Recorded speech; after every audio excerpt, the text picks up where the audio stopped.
With continuously high prices on new and used computer hardware, video cards in particular, I'm not surprised if you're still hanging on to get your shiny new graphics card in your gaming PC. But what if you only have a card with just 1 GB of graphics memory to play with? Fear not, because I will show you 5 games, 4 of which are fairly new, that you can run at full HD resolution for the most part. So I'm gonna use my Sapphire Radeon HD 7770, also known as the R7 250X, with 1 GB of GDDR5 memory on board. That will be paired with my Intel Core i5 4460 quad-core CPU, as well as 8 GB of 1600 MHz DDR3 memory, although you can achieve roughly the same performance on lower end hardware than what I'm using in this video. The latest drivers and Windows 10 version was used at the time of recording this video, and let the benchmarks begin. First off, BioShock Infinite. So if you're into first-person shooting games and perhaps also some offline and good single-player campaigns, this game may be for you. Now, this game was released right around the time when this graphics card was brand new, so of course it's going to be running absolutely fine at medium settings at 1080p resolution with an average frame rate of 58.4 with a 1% lower 50.6. We're off to a running start, but this is not the end of the story.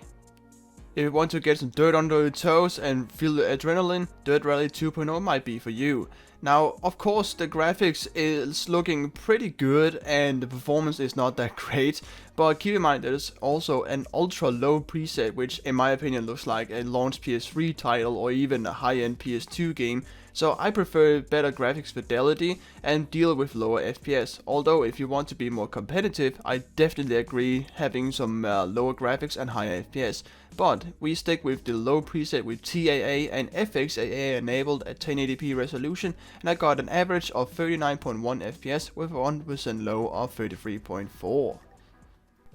If you want to sit down and relax, then maybe Spyro Reignited Trilogy may be for you.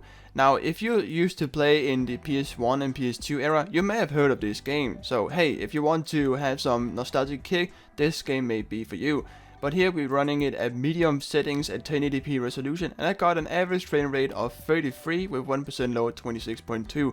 You can absolutely lower the graphics or even lower the resolution if you want to, but I think personally that the graphics fidelity is so much better than the low version that I would rather just play it at this graphics fidelity and resolution and just, you know, turn on FPS cap, so it's capped at 30 frames per second, which is roughly the same as a PS4 console. If you want more of an arcade approach to racing games, the Need for Speed Hot Pursuit Remastered may be for you. This is based on the Frostbite 2 engine, which was a very popular engine among those who remember Battlefield 3 and Battlefield 4, as well as the original Hot Pursuit. Well, Hot Pursuit in 2012 version, I believe it is. So obviously it runs really well. So I was able to achieve it with medium graphics details at 1080p resolution, which I personally think looks pretty great considering what we are running on. But we have an average frame rate of 59.7 with 1% lower 51.5. So if you want more of an arcade racing and perhaps a little bit of adrenaline rush, well, this game may be for you. Now, I admit I'm totally biased, but I have to put it here somewhere, and this is my chance to shine. I don't care really. So here is a Crash Bandicoot 4, It's About Time, and it's based on a more refined Unreal Engine 4 engine compared to the Spyro Reignited Trilogy, so that means that it is fairly demanding, and it is very demanding, especially on the graphics card. So at this time I was kind of choosing between 1080p or 720p, but hey, let's test out 1080p resolution at lowest possible graphics details, so no anti-aliasing or anything. And I got a not so great 38 frames per second on average with a 1% low of 28. Seriously, this game has to get higher FPS because I can speak from experience. By the way, I just got a developer time recently. Yeah, bragging rights, right? I know personally that this game really likes a high frame rate. So if you want to, I would rather stick to 720p. And therefore I got an average frame rate of 64.9 with a 1% low of 42.5.